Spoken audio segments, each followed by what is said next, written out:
Assalamualaikum warahmatullahi wabarakatuh. Selamat datang kembali di Cibeet Misteri. Kisah malam ini berasal dari sebuah desa di Jawa Barat. Seorang sopir ekspedisi mengaku makan di sebuah warung yang ramai pada tengah malam.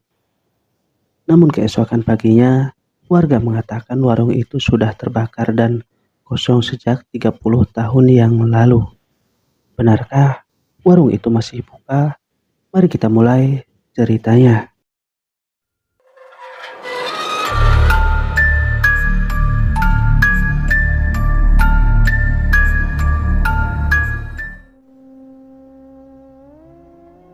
Jam menunjukkan pukul 12:47 malam. Hujan turun tanpa henti. Seorang sopir ekspedisi bernama Rian sedang mengantar barang menuju sebuah kota kecil. Mobil box yang dikendarainya mulai kehabisan bensin. Perutnya pun juga lapar. Semoga ada warung. Jalanan semakin sepi. Kabut mulai turun. GPS di ponselnya tiba-tiba mati sendiri. Loh, sinyalnya kok hilang? Rian mencoba menyalakan ulang, tetap tidak bisa. Beberapa menit kemudian, di kejauhan terlihat cahaya lampu. Sebuah warung kayu berdiri di pinggir jalan. Anehnya, warung itu sangat ramai. Banyak motor terparkir. Beberapa orang sedang memakan sambil tertawa. Rian tersenyum lega. Alhamdulillah, akhirnya ketemu juga. Ia memarkir mobil. Begitu turun, tercium aroma mie rebus dan kopi hitam. Seorang ibu tua menyambutnya. Mampir nak, ucap ibu warung. Kelihatan capek banget. Rian mengangguk. Iya bu, mie rebus satu sama kopi. Ibu itu tersenyum. Duduk saja. Saat duduk, Rian memperhatikan para pengunjung. Aneh, semua memakai pakaian yang terlihat kuno. Ada yang memakai sendal kayu, ada yang memakai baju lurik. Namun, tak ada yang berbicara kepadanya. Mereka hanya sesekali menatap, lalu kembali makan. Tak lama kemudian, mie rebus datang. Aromanya sangat harum. Rian langsung makan. Enak sekali bu. Ibu warung hanya tersenyum. Sudah lama tidak ada tamu dari luar desa. Kalimat itu membuat Rian sedikit heran. Selesai makan, Rian mengeluarkan uang 100.000. Ibu warung menggeleng. Nanti saja bayarnya. Rian tertawa kecil. Mana bisa begitu bu? Namun ibu itu kembali berkata pelan. Kalau besok kamu masih bisa kembali ke sini, baru bayar. Mendengar kalimat itu, Rian merinding. Ia segera kembali ke mobil. Saat menoleh ke belakang, seluruh pengunjung warung sedang berdiri. Mereka memandang ke arahnya tanpa berkedip. Rian langsung tancap gas. Sekitar 5 menit kemudian, ia bertemu sebuah SPBU kecil. Di sana ada petugas yang sedang berjaga. Rian bertanya, Pak, warung tadi namanya apa ya? Petugas mengerenyit. Warung apa? Itu sekitar 5 menit dari sini. Petugas langsung terdiam. Wajahnya berubah pucat. 5 menit dari sini. Cuma ada bangunan warung tua yang sudah terbakar. Sudah kosong. Sejak 30 tahun lalu lah. Rian tertawa gugup. Jangan bercanda pak. Petugas menggeleng. Ayo ikut saya. Mereka kembali ke lokasi. Namun saat sampai, Rian membeku. Warung yang tadi ramai kini hanya tinggal puing-puing hangus, dipenuhi ilalang. Tak ada lampu, tak ada kendaraan, tak ada siapa-siapa. Di depan bekas warung masih tergantung papan kayu lapuk bertuliskan Warung Bulasmi. Dan tepat di bawah papan itu terlihat semangkuk mie rebus yang masih mengumpulkan asap. Rian tak mampu berkata apa-apa. Tatapannya terpaku pada bangunan gosong di depannya. Atapnya sudah runtuh, dinding kayunya menghitam. Rumput liar tumbuh hampir menutupi pintu. Namun, Semangkuk mie rebus yang tadi ia makan masih mengepulkan uap hangat. Petugas SPBU ikut melihat. Wajahnya langsung pucat. Masya Allah, Rian menoleh. Bapak juga lihat? Petugas itu mengangguk pelan. Lihat, tapi itu tidak mungkin. Petugas itu memperkenalkan diri. Nama saya Pak Darto. Saya lahir di desa ini. 15 tahun menjaga SPBU, belum pernah melihat kejadian seperti ini. Rian bertanya pelan. Warung ini dulu milik siapa? Pak Darto menghela nafas. Warung ini milik Bu Lasmi. Dulu sangat terkenal. Supir-supir truk selalu mampir ke sini. Masakannya enak. Tapi Pak Darto terdiam. 30 tahun lalu warung itu terbakar. Kebakaran terjadi tengah malam. Api membesar hanya dalam hitungan menit. Bu Lasmi, suaminya, dan semua orang yang sedang makan meninggal. Rian merinding. Lalu, orang-orang yang saya lihat tadi, Pak Darto hanya menunduk. Saat mereka hendak pergi, terdengar suara sendok mengenai mangkok. Ting! Rian dan Pak Darto menoleh bersamaan. Di dalam bangunan yang gelap, ada bayangan seorang perempuan tua sedang mengaduk mie. Perlahan, perempuan itu mengangkat wajahnya. Itu Bu Lasmi. Ia tersenyum, lalu melambaikan tangan. Nak, uangmu masih ketinggalan. Rian langsung mundur, tubuhnya gemetar. Pak Darto menarik lengannya. Jangan dilihat. Mereka segera kembali masuk ke mobil. Begitu mesin menyala, radio mobil tiba-tiba hidup sendiri. Padahal sebelumnya dalam keadaan mati. Terdengar suara perempuan tua. Kalau sudah kenyang, jangan lupa pulang. Lalu, srek. Suara radio berubah menjadi suara orang-orang tertawa. Persis seperti suara para pengunjung warung. Tiba-tiba, kaca spion tengah berubah gelap. Saat Rian melihatnya, ia hampir menabrak pembatas jalan. Di kursi belakang, ada seorang pria tua, memakai baju lurik, pria yang tadi duduk di warung. Ia hanya berkata pelan, "Esok malam, datang lagi ya." Keesokan paginya, Rian berniat melanjutkan perjalanan. Namun saat memeriksa dompetnya, ia menemukan sesuatu yang tidak pernah ia miliki. Selembar uang kertas lama, tahun cetak 1986. Di balik uang itu ada tulisan tangan yang mulai pudar. Tolong kami tidak meninggal karena kebakaran. Rian terdiam. Kalau bukan karena kebakaran, lalu siapa yang membunuh mereka? Saat itu juga telepon genggamnya berdering. Nomor tidak dikenal. Rian mengangkatnya. Tidak ada suara, hanya terdengar napas berat. Lalu sebuah kalimat pelan. Jangan percaya cerita warga desa. Tut, tut, tut. Telepon terputus. Rian kini sadar.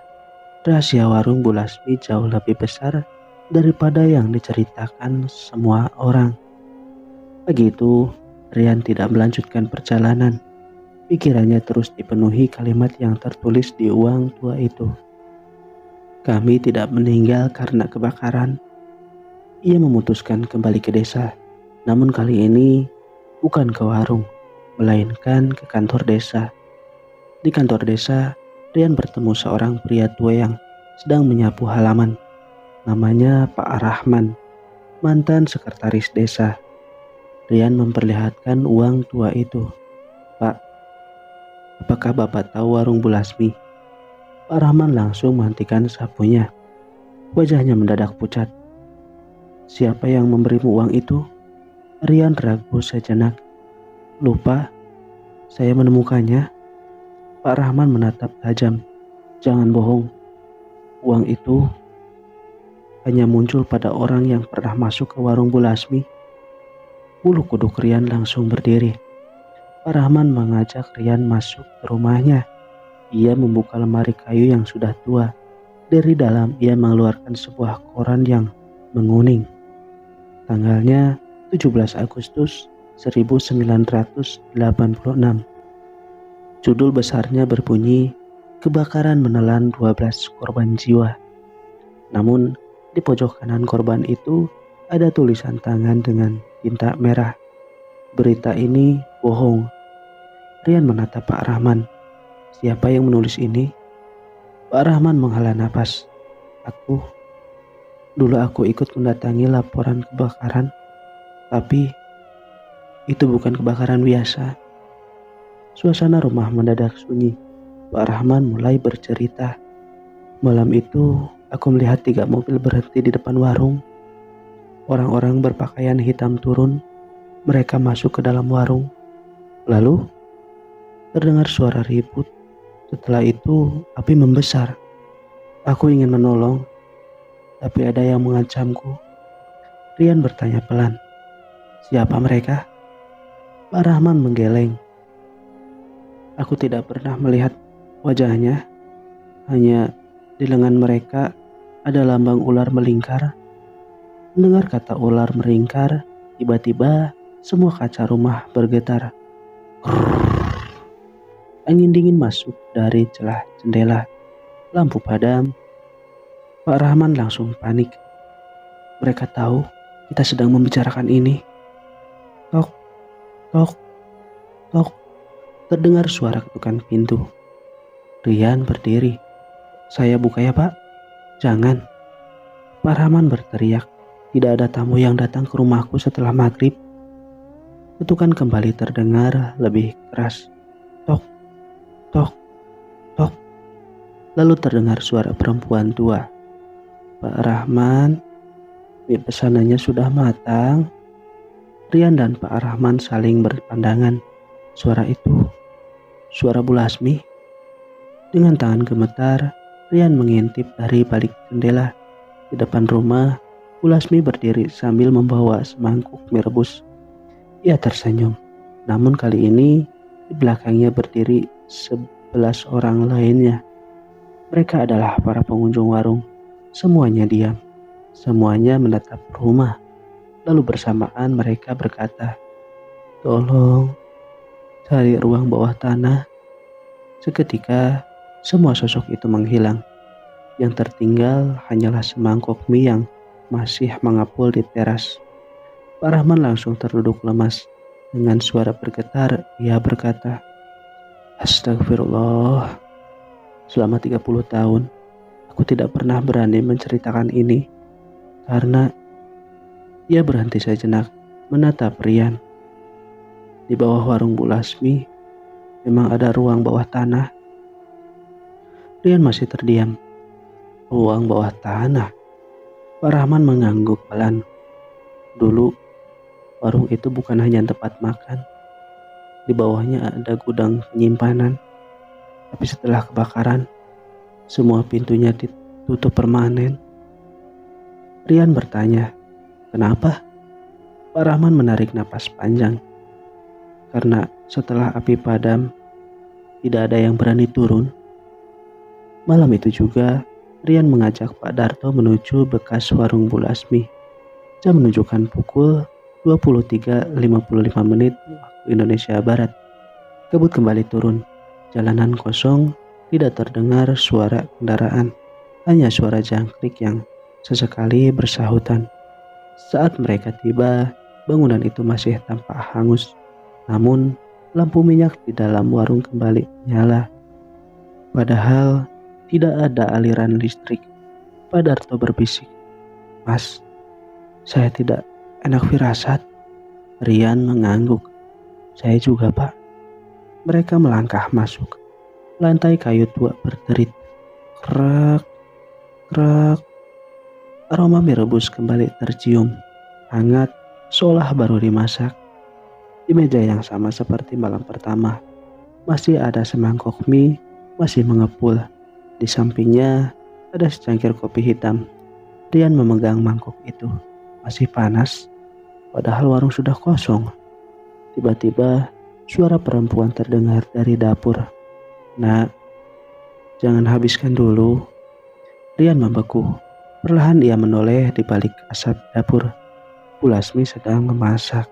Namun kali ini wajahnya terlihat sedih. Ia tidak tersenyum. Ia hanya menunjuk ke lantai dapur. Lalu sosoknya memudar. Pak Darto menghampiri. Dia menunjuk apa? Rian menggeser karung beras 2 yang ada di sudut dapur. Di bawahnya ada pintu kayu kecil, tertutup rapat dengan pegangan besi yang sudah berkarat. Pak Darto menelan ludah. Ini pasti pintu ruang bawah tanah itu. Saat Rian menarik pegangan pintu itu, kruk, pintu itu terbuka sendiri. Udara dingin langsung menyembur keluar, disertai bau tanah lembab. Tangga batu terlihat mengarah ke bawah, gelap gulita. Rian menyalakan senter. Mereka turun perlahan. 1, 2, 3, sekitar 20 anak tangga. Di bawah terdapat lorong sempit. Di dindingnya masih tergantung foto-foto lama. Bu Lasmi, suaminya, dan para pelanggan warung. Namun, semua wajah pada foto itu dicoret dengan tinta hitam. Di ujung lorong ada sebuah ruangan. Pintunya terbuat dari baja. Di atas pintu tertulis dengan cat merah yang mulai pudar. Jangan dibuka. Rian menoleh ke Pak Darto. Kita buka. Pak Darto menggeleng. Lebih baik pulang. Namun, tiba-tiba terdengar suara ketukan dari balik pintu. Tok, tok, tok. Lalu suara seorang anak kecil. Tolong, aku masih di dalam. Rian langsung memegang gagang pintu. Pak Darto berteriak, jangan. Tetapi sudah terlambat. Krak. Pintu itu terbuka pelan. Ruangan di dalamnya gelap. Namun di lantai terlihat 12 piring makanan tersusun rapi. Seolah para pengunjung baru saja selesai makan. Di tengah ruangan berdiri seorang anak laki-laki berusia sekitar 10 tahun. Pakaiannya lusuh, wajahnya pucat. Ia menatap Rian, lalu berkata pelan, Om, mereka akan datang lagi sebelum jam 12 lewat. Belum sempat Rian bertanya, anak itu mengangkat tangannya dan menunjuk ke arah belakang Rian. Dengan suara gemetar ia berbisik, jangan menoleh. Rian perlahan merasakan ada seseorang sedang berdiri tepat di belakangnya. Rian membeku, napasnya terasa berat. Ia bisa merasakan ada seseorang berdiri tepat di belakangnya. Pak Darto mulai gemetar. Dengan suara lirih ia berkata, Rian, ucap Pak Darto. Jangan bergerak. Anak kecil itu kembali berbisik.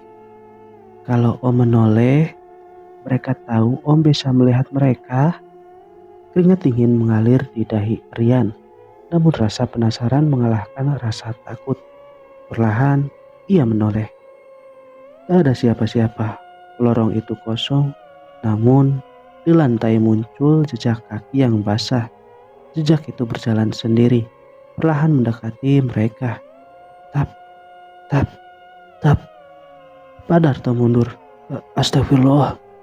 Jejak kaki itu berhenti tepat di depan anak kecil. Lalu terdengar suara seorang perempuan. Dimas, ayo pulang. Anak kecil itu menundukkan kepala. Air matanya menetes. Aku tidak bisa pulang, Bu. Rian bertanya pelan. Namamu Dimas? Anak itu mengangguk. Aku anak Bu Lasmi. Pak Darto langsung terkejut. Bu Lasmi punya anak? Dimas menatap Pak Darto. Semua orang lupa karena namaku tidak pernah ditulis di berita. Rian mulai merasa ada yang janggal. Kenapa? Dimas menjawab sambil menangis. Karena saat kebakaran terjadi, aku masih hidup. Suasana langsung hening. Pak Darto terdiam. Tidak mungkin. Dimas mulai bercerita. Malam itu, ada beberapa orang datang. Mereka marah kepada ibu. Ayah disuruh membuka gudang. Ibu tapi menolak. Lalu, mereka mengunci semua pintu. menyiram bensin. Aku bersembunyi di ruang bawah tanah. Aku mendengar semua orang berteriak. Air mata Dimas semakin deras. Ibu menyuruhku diam, jangan keluar apapun yang terjadi. Aku menunggu lama sekali, hingga akhirnya tidak ada lagi suara. Rian mengepalkan tangan. Jadi, warung itu sengaja dibakar. Dimas mengangguk. Iya, tapi bukan itu yang paling menyeramkan. Tiba-tiba, jam tua di ruang bawah tanah berdentang. Teng, teng, teng. Tepat pukul 1 dini hari. Wajah Dimas langsung berubah panik. Mereka datang. Dari atas warung terdengar suara pintu terbuka. Krak. Lalu suara langkah kaki. Bukan satu orang, banyak. Tok, tok, tok. Seolah ada belasan orang berjalan masuk ke warung. Pak Darto berbisik, Rian, kita naik sekarang. Namun Dimas memegang tangan Rian. Matanya dipenuhi ketakutan. Jangan naik, mereka bukan pelanggan. Suara langkah itu semakin dekat. Ini terdengar dari ujung tangga. Perlahan, bayangan seseorang muncul. Ia memakai jas hujan hitam. Wajahnya tidak terlihat. Di tangannya ada jerikan bensin. Lalu muncul orang kedua. Kemudian orang ketiga, semuanya membawa jeriken. Mereka berhenti di depan tangga. Salah satu dari mereka berkata dengan suara berat, cari anak itu, dia tidak boleh hidup. Dimas langsung memeluk Rian. Tubuhnya gemetar hebat. Om, mereka yang membakar warung kami. Seketika, semua senter mati bersamaan. Lorong berubah gelap gulita.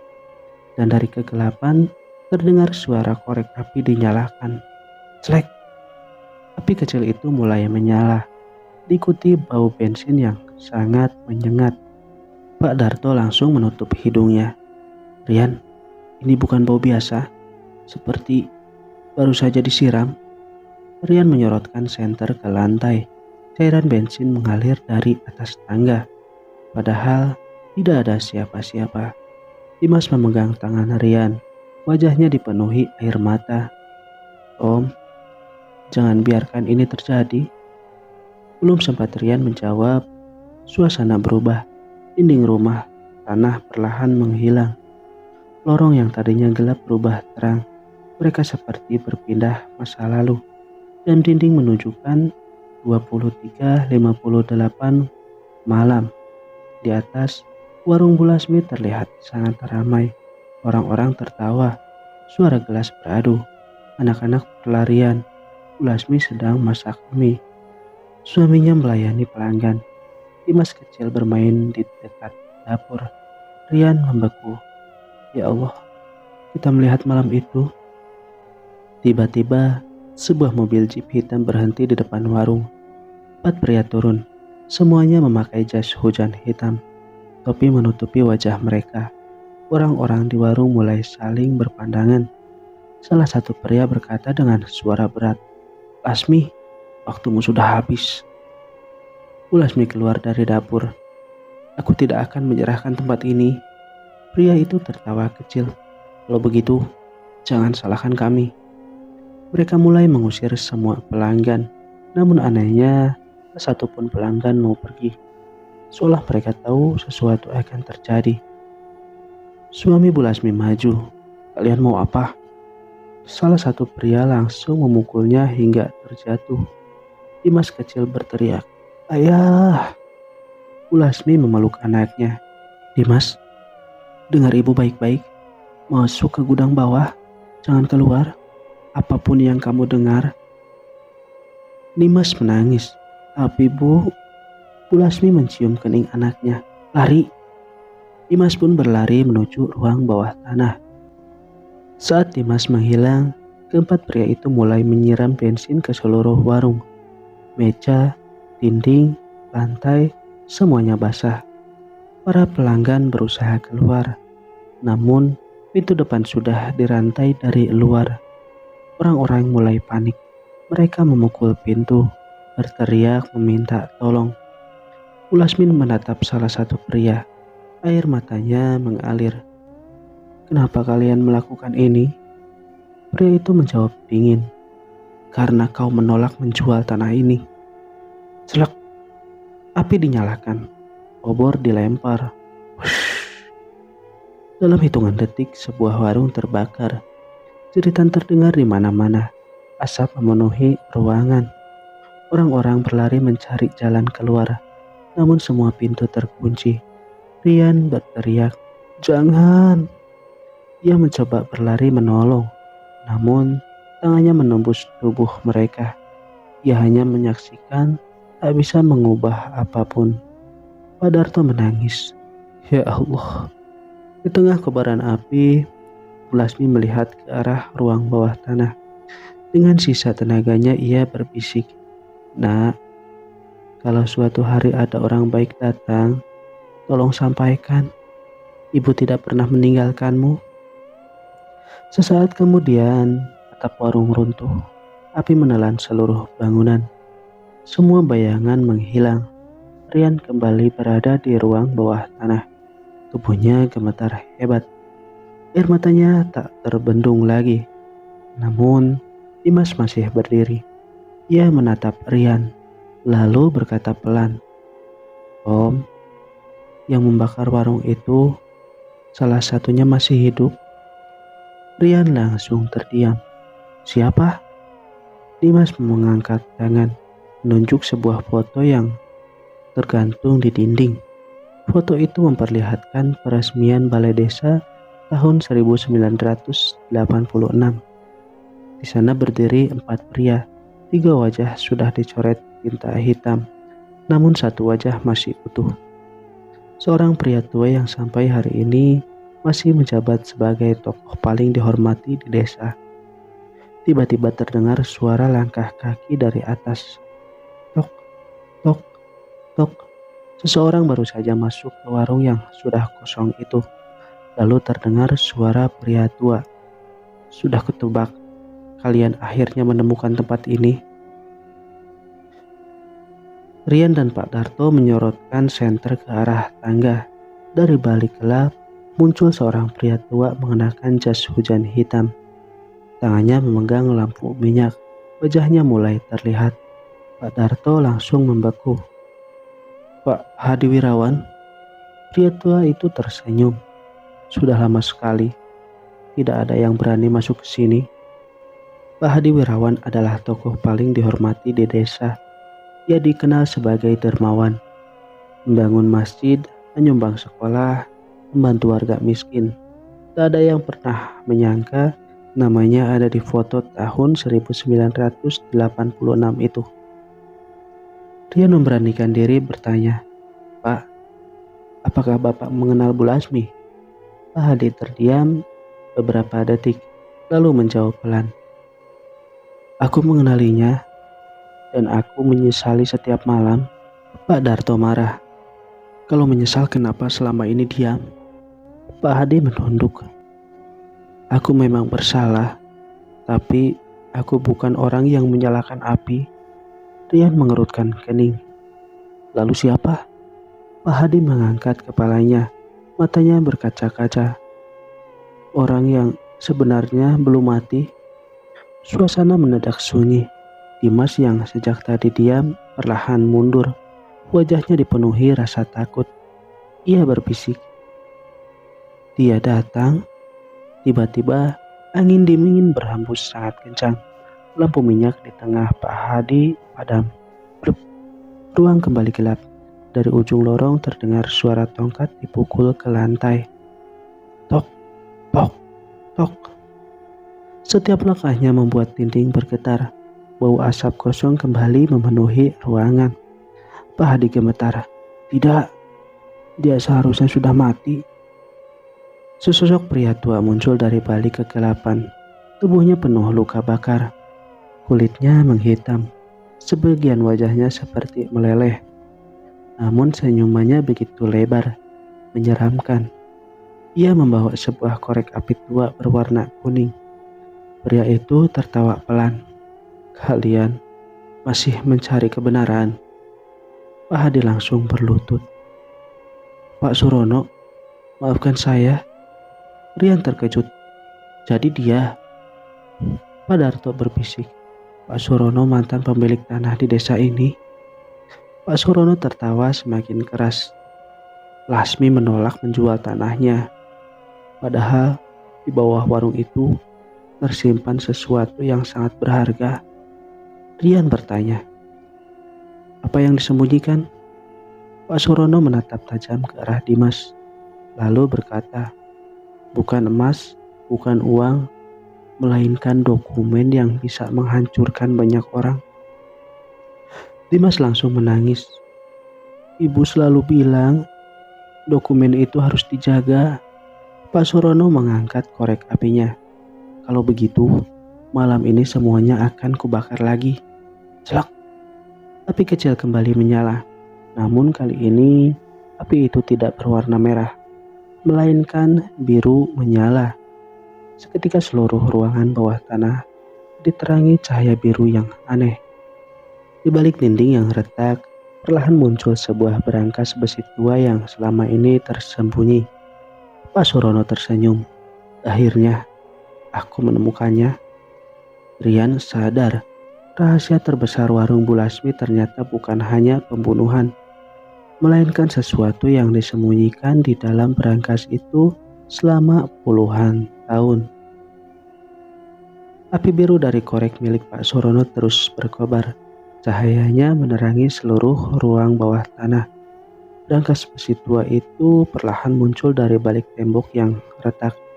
Debu-debu berterbangan, suasana menjadi sunyi. Tak ada seorang pun berani mendekat. Pak Surono tersenyum. Sudah 30 tahun aku mencarinya. Hari ini, akhirnya aku menemukannya. Ia melangkah mendekati berangkas. Namun, belum sempat menyentuhnya, brak! Berangkas itu bergetar sendiri.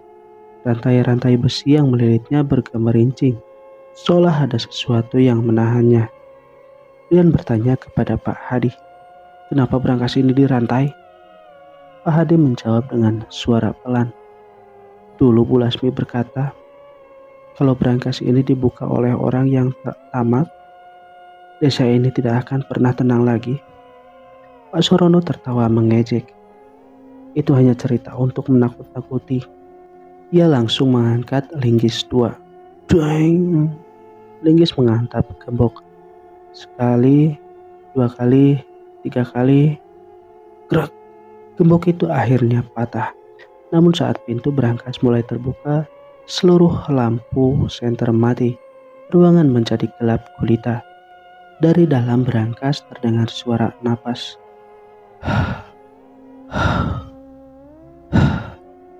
Bukan suara manusia, lebih berat, lebih dalam. Pak Darto langsung mundur. Itu suara apa? Perlahan pintu berangkas terbuka sendiri. Rek. Semua menahan napas. Namun di dalamnya tidak ada emas, tidak ada uang, hanya sebuah kotak kayu kecil. Di atasnya terdapat secarik surat yang sudah menguning. Rian mengambil surat itu. Tulisan di sana berbunyi, jika surat ini dibaca, berarti kami telah gagal menyelamatkan desa ini. Rian membuka halaman berikutnya. Isi surat itu membuat semua orang terdiam. Warung Bu Lasmi berdiri tepat di atas terowongan peninggalan zaman penjajahan. Di dalam terowongan itu disembunyikan daftar nama orang-orang yang bekerja sama dengan penjajah dan merampas tanah warga desa. Jika daftar itu terbongkar, banyak keluarga besar akan kehilangan kehormatan. Pak Hadi menutup wajahnya. Jadi, selama ini, warung itu dibakar hanya untuk menghilangkan bukti. Pak Surono tidak menjawab. Ia hanya tersenyum dingin. Tiba-tiba, Dimas menunjuk ke arah kotak kayu. Om, itu belum selesai. Rian membuka kotak tersebut. Di dalamnya terdapat sebuah kunci tua dari Kuningan dan sebuah peta yang digambar dengan tangan. Di bagian bawah peta tertulis terowongan masih terbuka. Belum sempat Rian memeriksa lebih jauh, tanah kembali bergetar. Bum! Dari balik kotak ruangan bawah tanah terdengar suara batu runtuh. Sebuah lorong batu terbuka. Udara dingin keluar dari dalamnya. Pak Darto menyorotkan senter. Lorong itu memanjang jauh ke dalam perut bumi. Di ujung lorong terlihat cahaya redup, seolah ada seseorang yang sedang membawa lampu minyak. Lalu terdengar suara seorang perempuan yang sangat dikenal Rian. Rian, cepatlah, waktuku tidak banyak. Itu suara Bu Lasmi. Namun Pak Surono tiba-tiba menghalangi jalan. Dengan senyum mengerikan ia berkata, kalau kalian masuk ke lorong itu, tidak semua akan kembali hidup. Rian menggenggam erat senter di tangannya. Matanya menatap lorong batu yang gelap. Udara dari dalam terasa sangat dingin, seolah berasal dari tempat yang tidak pernah tersentuh matahari. Pak Darto menarik lengan Rian. Mas, kita pikirkan dulu. Terlalu bahaya. Namun suara Bu Lasmi kembali terdengar. Rian, cepat, sebelum dia menemukannya. Pak Surono tertawa kecil. Tidak ada Bu Lasmi, itu hanya tipuan. Tapi kalau kalian tetap masuk, aku tidak akan menghentikan. Rian menatap Dimas. Menurutmu? Dimas mengangguk pelan. Ibu memang ada di sana. Aku bisa merasakannya. Rian mengambil keputusan. Ayo. Mereka bertiga memasuki lorong. Sementara Pak Surono diam-diam mengikuti dari belakang. Lorong itu sangat panjang. Dindingnya terbuat dari batu bata tua. Di beberapa bagian terdapat rel besi kecil yang sudah berkarak. Pak Darto berbisik. Ini seperti terowongan peninggalan zaman Belanda. Semakin jauh mereka berjalan, semakin terdengar suara tetesan air. Tiba-tiba senter Rian menyorot sesuatu di lantai. Jejak kaki masih basah, padahal lorong ini sudah puluhan tahun tertutup. Jejak itu mengarah ke dalam, bukan keluar. Dimas berhenti berjalan. Wajahnya mendadak pucat. Om, mereka sudah dekat. Mereka? Belum sempat Rian bertanya terdengar suara langkah kaki dari lorong depan. Tok, tok, tok. Bukan satu orang, namun banyak. Rian mematikan senter. Mereka bersembunyi di balik dinding. Beberapa detik kemudian, belasan orang berpakaian hitam berjalan melewati lorong. Masing-masing membawa lampu minyak. Wajah mereka tidak terlihat. Namun anehnya, saat berjalan, kaki mereka tidak menyentuh tanah. Pak Darto sampai menutup mulutnya agar tidak berteriak. Setelah rombongan itu menghilang, di ujung lorong terlihat sebuah pintu besi bundar. Di tengah pintu terdapat lubang berbentuk kunci. Rian mengeluarkan kunci kuning yang ditemukan di berangkas. Saat dimasukkan, klik, pintu langsung terbuka perlahan. Di balik pintu terdapat sebuah ruangan besar. Di tengah ruangan ada meja kayu panjang. Di atasnya tersusun pula map tua. Sementara di dinding tergantung foto-foto warga desa dari tahun 1986. Namun, semua wajah dalam foto itu diberi tanda silang merah. Kecuali satu, wajah seorang anak kecil. Itu adalah Dimas. Rian mengerutkan kening. Dimas, kenapa hanya fotomu yang tidak coret? Dimas perlahan menangis. Aku bukan korban terakhir. Aku belum sempat melanjutkan. Suara tepuk tangan terdengar dari belakang. Pak Surono berdiri di ambang pintu. Kali ini ia tidak lagi tersenyum. Matanya penuh kebencian. Ia berkata pelan. Akhirnya, aku menemukan saksi terakhir yang masih menyimpan rahasia itu. Ia mengangkat sebuah pistol tua dari balik jaketnya, lalu mengarahkannya tepat ke arah Dimas. 30 tahun lalu aku gagal membunuhmu. Dan malam ini aku tidak akan mengulang kesalahan yang sama.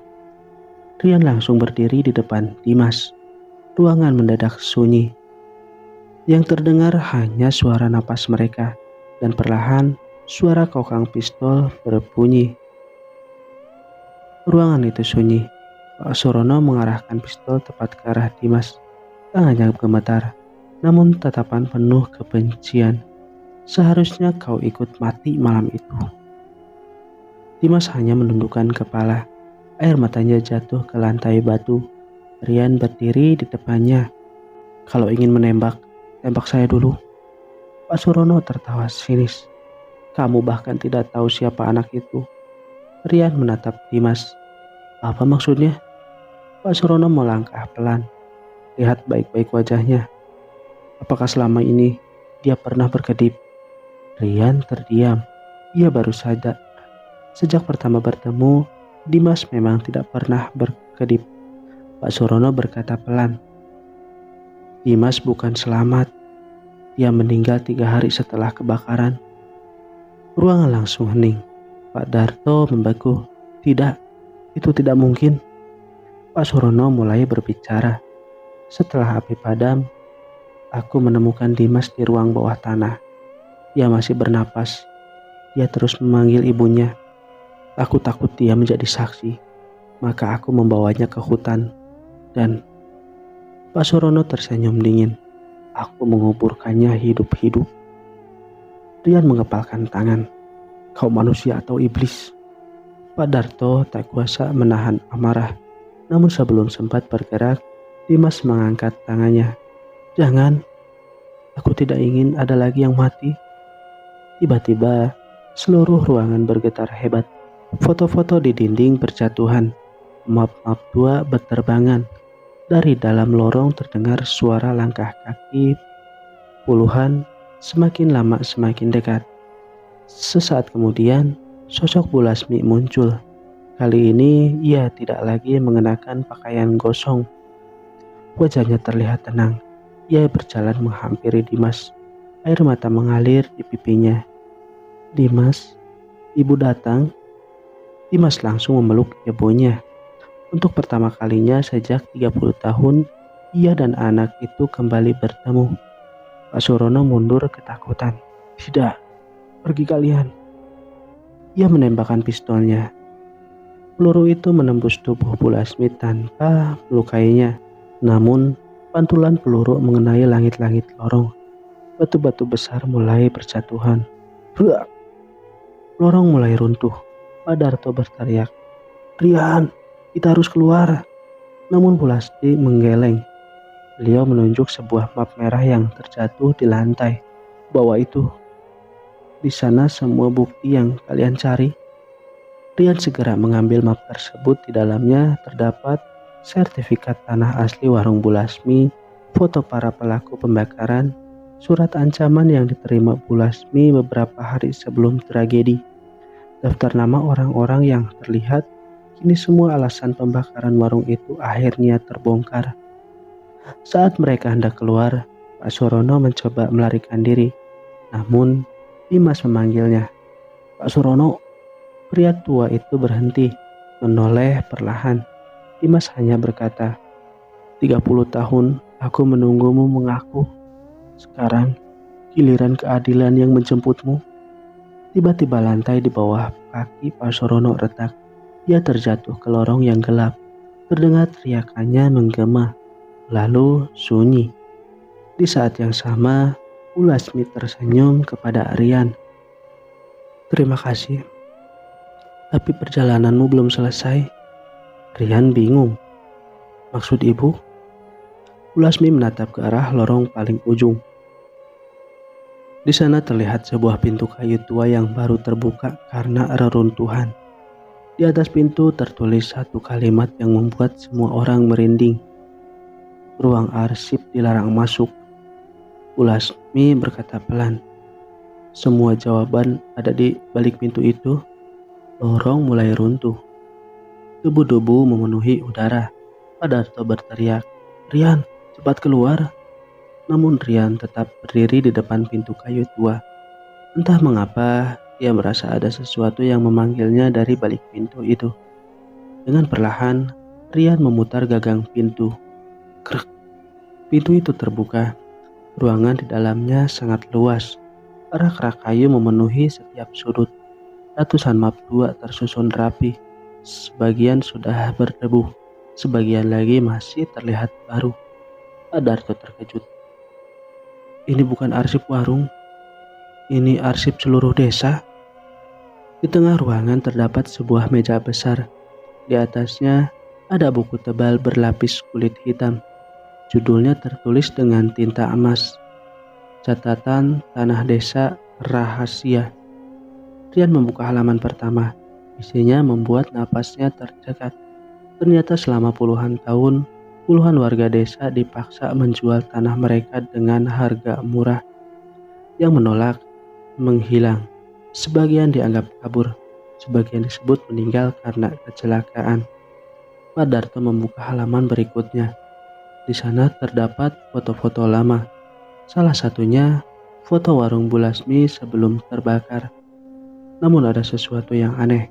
Di belakang warung terlihat sebuah bangunan besar yang tidak pernah diceritakan warga. Bangunan itu berbentuk gudang tua. Tunggu. Pak Darto menunjuk foto itu. Aku tidak pernah melihat gudang ini. Rian membalik foto tersebut. Di belakangnya tertulis gudang nomor 7. Saat mereka masih memperhatikan foto itu, tiba-tiba terdengar suara langkah kaki. Rian langsung mematikan senter. Suara itu berhenti tepat di depan pintu. Lalu terdengar suara seorang laki-laki tua. Surono, apakah semuanya sudah selesai? Rian dan Pak Darto saling berpandangan. Itu bukan suara Pak Surono. Itu perlahan terbuka. Masuklah seorang pria tua berpakaian rapi. Usianya sekitar 70 tahun. Di dadanya terpasang pin bertuliskan Yayasan Cakrawala. Ia melihat sekeliling, lalu menghela nafas. Surono, kau selalu ceroboh. Pria itu belum menyadari bahwa Rian sedang bersembunyi di balik rak. Ia mengambil sebuah map merah, lalu berkata pelan. Kalau arsip ini jatuh ke tangan orang lain, semua rahasia kita akan terbongkar. Jantung Rian berdegup kencang. Berarti Pak Surono bukan dalang utamanya. Masih ada orang lain. Tanpa sengaja, Pak Darto menginjak papan kayu. Krek. Pria tua itu langsung menoleh. Siapa di sana? Rian tahu mereka tidak bisa bersembunyi lagi. Ia keluar sambil membawa map bukti. Pria itu bersenyum tipis. Akhirnya, orang yang dicari-cari datang juga. Rian bertanya tegas. Siapa Anda? Pria itu menjawab pelan. Namaku Harun. Dan semua ini baru permulaan. Seketika lampu minyak di ruangan padam. Seluruh rak arsip roboh bersamaan. Brak! Di tengah kepulan debu, Harun menghilang tanpa jejak. Yang tertinggal hanyalah sebuah surat kecil. Di surat itu tertulis, kalau ingin mengetahui siapa yang membakar warung Bulasmi, datanglah ke gudang nomor 7 sebelum bulan purnama. Rian menggenggam surat itu erat. Ia sadar, misteri warung Bulasmi ternyata terhubung dengan rahasia yang jauh lebih besar. Malam itu bulan purnama menggantung tetap di atas desa. Rian, Pak Darto, dan Pak Hadi berjalan menuju sebuah gudang tua yang sudah lama ditinggalkan. Di depan pintu gudang masih tergantung papan besi berkarat. Gudang nomor 7. Suasananya sunyi. Tidak ada suara jangkrik, tidak ada angin, seolah seluruh alam sedang menunggu sesuatu. Rian mendorong pintu. Krak. Bau kayu lapuk langsung menyengat. Di dalam gudang terdapat puluhan peti kayu tua. Di setiap peti tertulis nama keluarga yang pernah tinggal di desa itu. Pak Darto berbisik. Semua keluarga yang kehilangan tanahnya. Di tengah gudang, Harun sudah menunggu. Ia duduk di kursi kayu sambil memegang sebuah buku tua. Selamat datang. Aku sudah tahu kalian akan datang. Rian berkata tegas. Semua bukti sudah kami bawa. Permainanmu sudah selesai. Harun tersenyum. Kalian masih belum mengerti. Harun membuka buku tua itu. Warung Bulasmi bukan target utama. Warung itu hanya berdiri di tempat yang salah. Pak Hadi terkejut. Maksudmu? Harun berdiri, lalu menunjuk lantai gudang. Di bawah desa ini tersimpan dokumen kepemilikan tanah yang nilainya miliaran rupiah. Orang-orang yang menolak menjual tanahnya disingkirkan. Pak Hadi menangis. Aku kira hanya Bu Lasmi yang menjadi korban. Harun menggeleng. Bukan. Selama puluhan tahun ada belasan keluarga. Tiba-tiba gudang menjadi sangat dingin. Lampu minyak padam sendiri. Blep. Dari balik peti-peti kayu muncul satu persatu sosok para korban. Bu Lasmi, suaminya, para pelanggan, dan Dimas. Mereka berdiri mengelilingi Harun, namun tidak menyerang, hanya menatap. Harun mulai panik. Minggir, kalian sudah mati. Bu Lasmi melangkah maju dengan suara lembut. Ia berkata, yang kami cari bukan balas dendam. Kami hanya ingin kebenaran. Rian mengeluarkan map merah. Ia menunjukkan semua bukti kepada Pak Hadi dan Pak Darto. Pak Hadi mengangguk. Besok pagi, semua ini akan kuserahkan pada polisi. Harun langsung berusaha kabur. Namun saat berlari, lantai gudang yang sudah rapuh ambruk. Bruak! Harun terjatuh ke ruang bawah tanah. Ia selamat, namun tidak bisa keluar. Sambil menangis, ia berteriak, "Tolong aku!" Tidak ada yang menjawab. Perlahan, cahaya putih memenuhi gudang. Bu Lasmi memegang tangan Dimas. Untuk pertama kalinya, mereka tersenyum. Dimas menatap Rian. Om, terima kasih sudah menepati janji. Bu Lasmi mengangguk. Sekarang, kami benar-benar bisa pulang. Tubuh mereka berubah menjadi cahaya satu persatu. Seluruh arwah menghilang. Budaya yang semula dingin kini terasa hangat. 6 bulan kemudian, bekas warung Bu Lasmi dibangun menjadi sebuah taman kecil. Di depannya berdiri sebuah batu prasasti bertuliskan untuk mengenang Bu Lasmi, Dimas, dan seluruh korban yang kehilangan nyawa karena ketamakan manusia. Semua kebenaran selalu menemukan jalannya. Rian datang membawa sebuket bunga. Ia meletakkan di depan prasasti. Saat hendak pergi, angin bertiup pelan. Dari kejauhan terdengar suara sangat lembut. Terima kasih. Rian tersenyum. Ia tahu, kali ini bukan suara yang meminta tolong, melainkan suara perpisahan.